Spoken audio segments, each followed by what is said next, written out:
রাতের বেলায় গ্রামের এক মসজিদের ইমাম সাহেব এশার নামাজ আদায় করে ঘুমিয়ে পড়লেন। তখনই এক চোর চুপি চুপি ঢুকে পড়লো মসজিদের ইমাম সাহেবের ঘরে।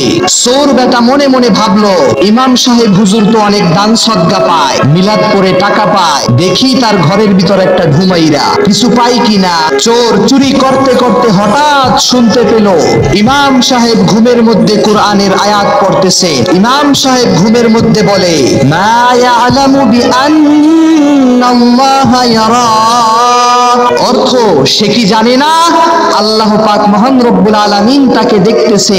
এই আয়াতখানা শোনার পরে চোরের হাত কাঁপতে শুরু করলো, মুখখানা ভারী হয়ে গেল, অন্তরের ভিতর ভয় চলে আসলো। সে অজরে কাঁপতে কাঁপতে নিচে বসে পড়ে এবং ফিসফিস করে বলতে থাকে, হে দয়ার মালিক, আমি আর কখনো চুরি করব না, আজকে থেকে তওবা করলাম। পরের দিন ফজরের নামাজে দেখা গেল চোর সাহেব ভদ্রভাবে মসজিদের প্রথম সারিতে বসে আছে। ইমাম সাহেব হাসতে হাসতে চিৎকার করে বললেন, কোরআনের পাহারা শুধু ফেরেশতারা নয়, ঘুমন্ত ইমামও দিতে পারে, ঘুমের মধ্যেও কোরআনের প্রহরী।